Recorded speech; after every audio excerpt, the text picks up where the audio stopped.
30 years after the emergence of democracies and the spread of multi-party system in Africa, the model seems to be under severe strain.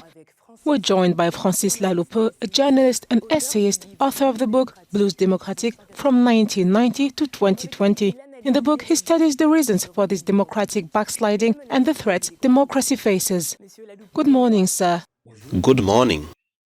Democratic Blues, the title of your latest book, says it all. From where do this melancholy and the decline in the attractiveness of the democratic model stem? Today we are witnessing an important turning point, that is to say, the difficulty for Africans to conclude or at least to complete the process of democratization and the return in force of the forces of autocratic restoration. As you said, we're noticing a new bipolarity between the democratic world and the rise of new autocracies like China, which is rather well established in Africa, and Russia, which enjoys a growing influence on the continent.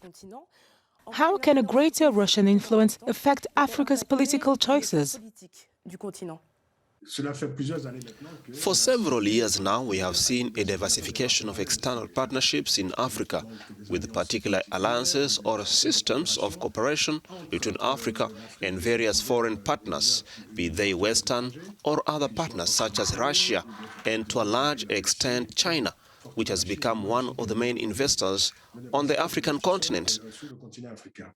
I think that the time has come to go beyond a purely commercial approach to these partnerships and to consider the impact of these cooperative ventures on economic choices in Africa and on the political impact that these systems can have on the evolution of the democratization process and on the various political positions of African countries on the international scene.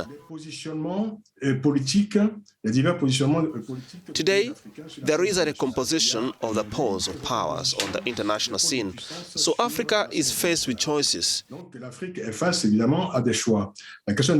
question is to know if these choices are made in complete independence and if Africans determine themselves essentially according to their interest, or to play the referee between the West and the non-democratic powers, which today have clearly declared a form of confrontation with the Western democracies.